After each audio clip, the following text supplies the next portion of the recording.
Hello nursing experience, कैसे हैं आप सभी। Welcome to my YouTube channel boards to nursing. If you don't know me, my name is Hina Kumari and boards to nursing channel आपको continue 2026 की MPSC nursing या paramedical या NEET के exam या किसी भी स्टेट लेवल के एग्जाम की प्रिपरेशन कंटिन्यू करवा रहा है with proper schedule and proper notes आपको प्रोवाइड करवा के। अगर आपने अभी तक मेरे चैनल को सब्सक्राइब नहीं किया है तो सब्सक्राइब कर लो ताकि मेरी वीडियो सबसे पहले आपके पास पहुंचे। एंड आज के चैप्टर में हम लोग जेनेटिक्स पढ़ने वाले हैं, जिसका मैंने कल आपको इंट्रोडक्शन एंड थोड़ी बहुत इंफॉर्मेटिव बातें आपको बताई थी, थोड़ी बहुत ट्विस्ट आपको दिलवाए थे। एंड आज एपिसोड नंबर सेकंड रहने वाला है एंड इस एपिसोड में और भी ज्यादा ट्विस्ट आने वाला है। Wow! देखो, स्टडी को ना एक इस तरीके से पढ़ो, that is like the serial. Okay, daily daily आपको नए नए ट्विस्ट देखने को मिलेंगे इस सीरियल में। तो उस तरीके से अगर आप सोच के पढ़ती हो, जैसे कि आप बहुत सारे सीरियल्स देखते होंगे, जस्ट लाइक बहुत सारे सीरियल्स हैं। अब मुझे क्या पता कि आप लोग कौन से सीरियल्स देखते हैं, लेकिन उसी तरीके से अगर आप स्टडी को लेकर के पढ़ते हैं कि आज जैसे मेरी क्लास है, कल मैंने वो पढ़ाया था, मैंने आपको बता दिया था कि कल मैं क्या पढ़ाने वाली हूँ एंड क्वेश्चन दिया था आपको। जिस तरीके से जब आप सीरियल देखते हो ना तो आपके दिमाग में क्वेश्चन रह जाता है, यार अब क्या होगा। उसी तरीके से मैंने आपको क्वेश्चन दिया था, पर शायद आप सीरियल के क्वेश्चन के बारे में तो बहुत सोच लेते होंगे, but I know and you know आपने मेरे क्वेश्चन का आंसर नहीं सोचा होगा। क्योंकि आप जो है ना फालतू की चीजों के बारे में सोचना पसंद करेंगे, लेकिन एक काम की चीज आप सोच नहीं सकते, है ना। तो आज के इस एपिसोड में आपको पता चलेगा कि इस क्वेश्चन का आंसर क्या था, आगे क्या होने वाला है। ओके,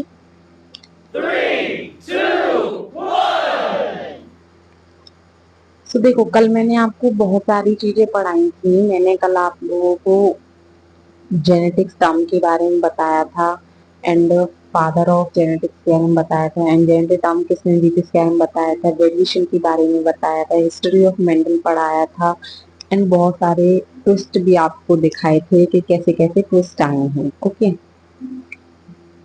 बट मैंने आपको एक क्वेश्चन दिया था जो कि आपको अपनी स्क्रीन पर दिख रहा है, व्हाई मेंडल सेलेक्ट गार्डन की। मेंडल ने गार्डन की को ही क्यों सेलेक्ट किया था। सो इसका आंसर क्या है। देखो,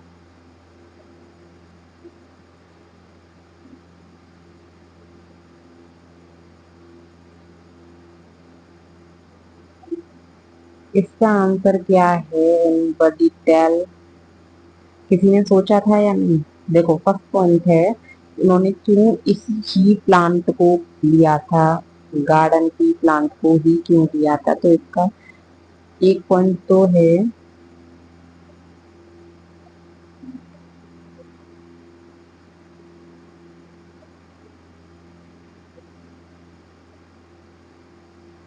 पता नहीं पेन में क्या हो जाता है धीरे धीरे।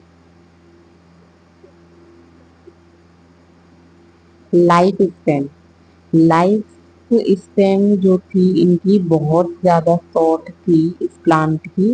दैट्स वाई ये जो है, मतलब इन्होंने प्लांट लिया था क्योंकि इसकी लाइफ स्पैन जो थी बहुत ज्यादा थी, इसकी लाइफ बहुत शॉर्ट लाइफ थी। ओके, एंड सेकंड है,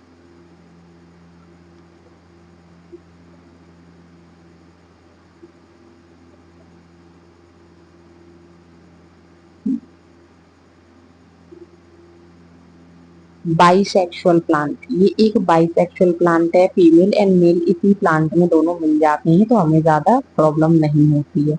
एंड थर्ड है,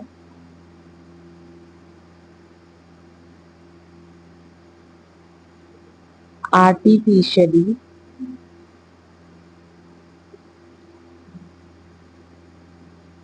cross pollination, artificially cross pollination हो जाता है इसमें। ओके, एंड फोर्थ पॉइंट है,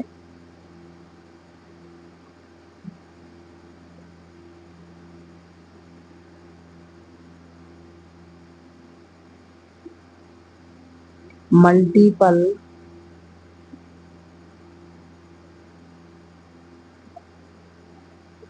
कॉन्ट्रास्टिंग कैरेक्टर, इसके अंदर काफी कैरेक्टर मिलते हैं।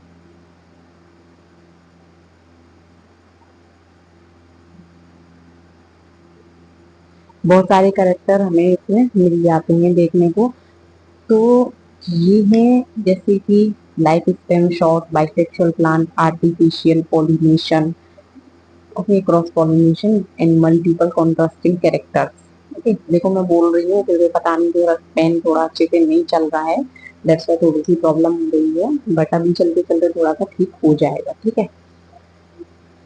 सो I hope it is clear to you, आपको रीजन पता चल गए हैं कि आफ्टर ऑल उन्होंने क्यों गार्डन टी को सेलेक्ट किया था। ओके, ठीक है। अब एक मेजर टॉपिक पे बात करते हैं।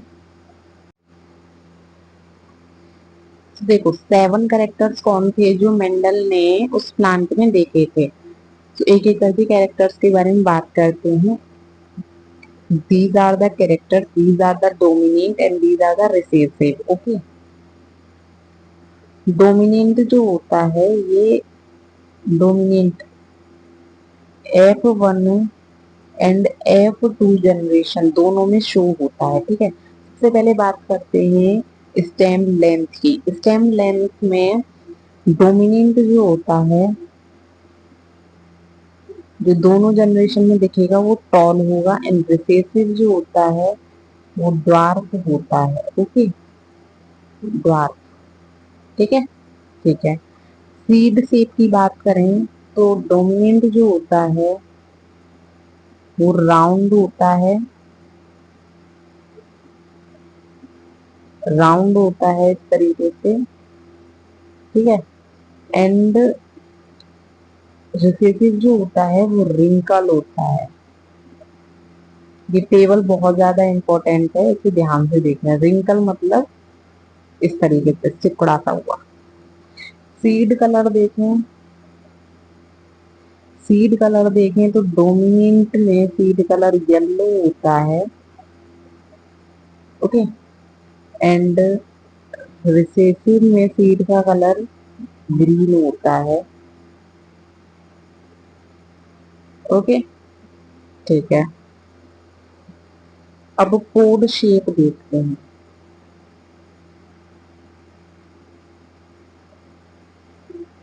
कोड का शेप देखें तो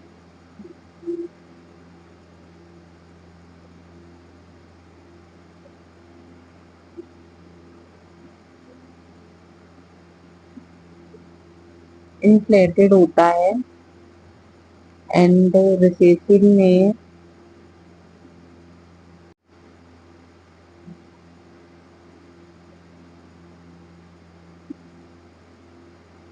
कॉन्स्ट्रिक्टेड होता है,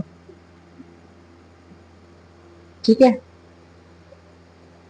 और बाकी बचे कुछ नेक्स्ट पेज पर देखते हैं। सो अब आगे बात करते हैं कि कोड कलर क्या होता है, ठीक है। कोड कलर अगर डोमिनेंट में देखें तो कोड कलर होता है ग्रीन, एंड रिसेसिव में देखें तो होता है येलो। ओके,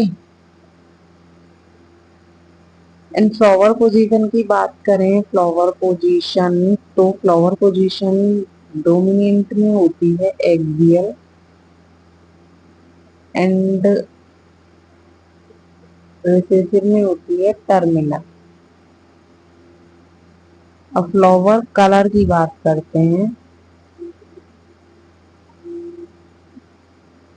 तो फ्लावर कलर जो होता है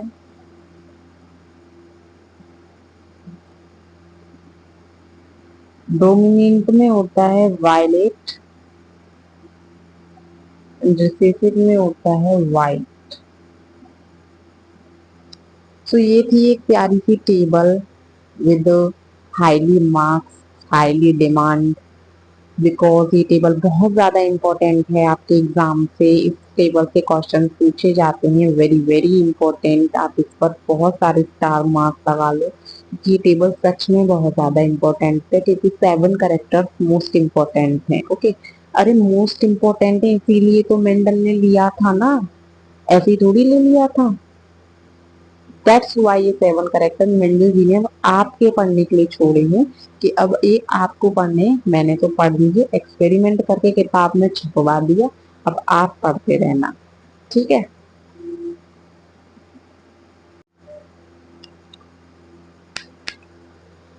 सो देखो नेक्स्ट टॉपिक है रीडिस्कवरी ऑफ मेंडलिन। ये टेस्ट मैंने आपको लास्ट वाले क्लास में पढ़ाया था, ठीक है। सो रीडिस्कवरी ऑफ मेंडलिज्म में 3 साइंटिस्ट थे। आपको मैंने इतना तो बता दिया था कि ये 1990 में हुई थी रीडिस्कवरी, ओके। बट 3 साइंटिस्ट थे, कौन कौन से 3 साइंटिस्ट थे? पहले थे यूगो डी वेरी, सेकंड थे कार्ल कोरेंस, थर्ड थे एरिक वॉन सेरमार। जो यूगो डी वेरी थे ये हॉलैंड में रहते थे, हॉलैंड के थे मतलब ये। कार्ल कोरेंस जो थे वो जर्मनी के थे, एंड एरिक वॉन जो थे वो ऑस्ट्रिया के थे, ओके। इतनी थी उनकी रीडिस्कवरी जिन्होंने की थी, उनके बारे में इंफॉर्मेशन आपकी एनसीईआरटी ने बताई है मुझे कि यार इन्हें और बता देना बच्चों को, इन साइंटिस्ट के बारे में उन्हें पता होना चाहिए कि आपको थ्री डिस्कवरी मतलब ये जो डिस्कवरी की थी रीडिस्कवरी, ये कौन से साइंटिस्ट ने की थी। तो मैंने सोचा कि जब मुझसे एनसीईआरटी ने कहा है तो मैं आप लोगों को बता देती हूँ, क्योंकि मैं जो है वो एनसीईआरटी के साथ विश्वासघात नहीं करती, ओके ओके। तो नेक्स्ट टॉपिक है हमारा terminology of genetics. Terminology of genetics में हम पढ़ते हैं एक फैक्टर जिसे बोला गया था बिफोर 1900 से बोला गया था, एंड 1900 के बाद उसे जीन बोला गया, ओके। तो जो फैक्टर टर्म दी थी वो किसने दी थी? मेंडल ने दी थी। मतलब मेंडल ने जब इसके बारे में एक्सप्लेन किया था कि व्हाट इज द जीन, तो उन्होंने उसे टर्म फैक्टर दिया था कि एक फैक्टर होता है जो पेरेंट से प्रोजनी में इंफॉर्मेशन को ट्रांसफर करता है, उसे हम फैक्टर कहते हैं, ठीक है। फैक्टर का क्या काम होता है? इंफॉर्मेशन को ट्रांसफर करना from parents to progeny, okay. After 1900 1900 के बाद इस फैक्टर को जीन टर्म जो दी थी वो जॉनसन ने दी थी। जॉनसन ने क्या बताया कि सेगमेंट ऑफ डीएनए होता है ये जीन, जेनेटिक इंफॉर्मेशन को ट्रांसफर करता है from parents to progeny by gene, gene के थ्रू पेरेंट्स से प्रोजनी में इंफॉर्मेशन ट्रांसफर होती है, ये जॉनसन ने बताया था, ओके।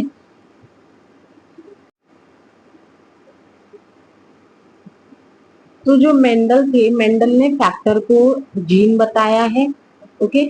एंड जो जॉनसन थे उन्होंने बताया कि स्मॉलेस्ट यूनिट होती है हेरिडिटी की, जो हेरिडिटी होती है उसकी एक स्मॉलेस्ट यूनिट किसे कहते हैं? जीन को कहते हैं। This is the important point, okay. And single gene single character show करता है, ये इन्होंने बताया था जॉनसन ने कि single gene single character show करेगा, ओके।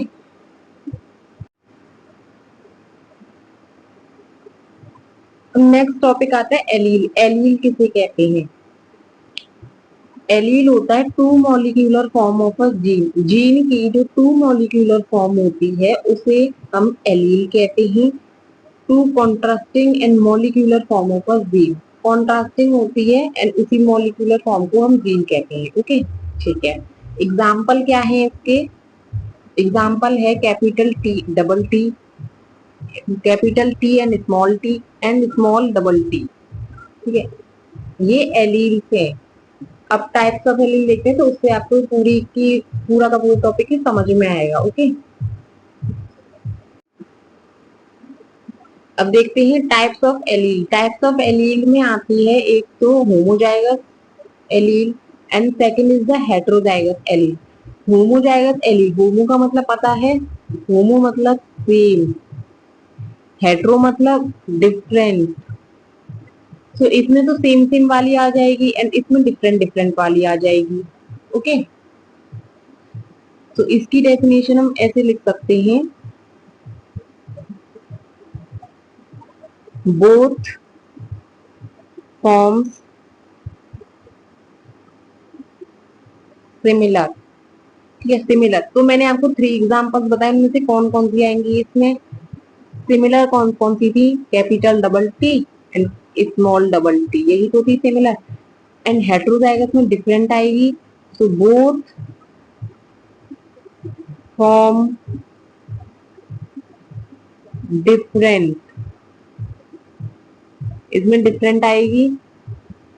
तो डिफरेंट कौन कौन सी थी? एक ही थी, कौन सी? Capital T and small T. तो ये है आपकी एलई। ठीक है, आज हमने कितने टॉपिक्स को क्रिस्टल क्लियर किया है?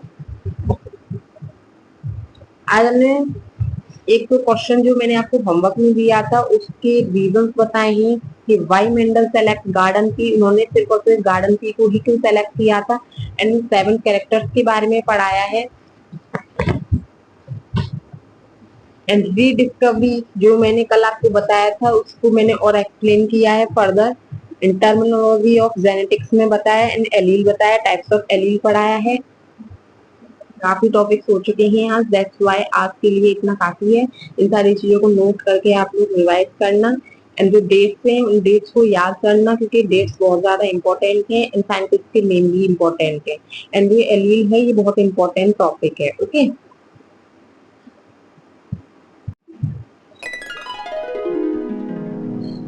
तो आज का क्लास अगर अच्छा लगा हो तो प्लीज चैनल को सब्सक्राइब कर लेना एंड वीडियो को लाइक कर देना। एंड ज्यादा से ज्यादा लोगों को इस वीडियो को शेयर करना ताकि सबको ये लेक्चर मिल सके जो free of the cost study चल रही है सिर्फ और सिर्फ यूट्यूब पर। एंड सारे के सारे टॉपिक क्रिस्टल क्लियर करवाए जा रहे हैं। तो thank you so much guys, मिलते हैं नेक्स्ट वीडियो में नेक्स्ट टॉपिक के साथ। आई होप आपको आज तक सबको समझ में आ गया होगा। नेक्स्ट टॉपिक में हम बहुत सारी चीजों पर बात करने वाले हैं, जैसे like phenotype, genotype and log भी पढ़ेंगे। Dominant character and recessive character को भी हम पढ़ने वाले हैं। तो दिस इज द, मैंने आपको मतलब ये बता दिया कि आगे देखिए सीरियल, जस्ट लाइक अ सीरियल, आगे देखिए आपको क्या क्या मिलने वाला है आगे। ओके, तो जब तक के लिए हमारे चैनल पर बने रहें, थैंक यू सो मच। मिलते हैं नेक्स्ट वीडियो में नेक्स्ट टॉपिक के साथ।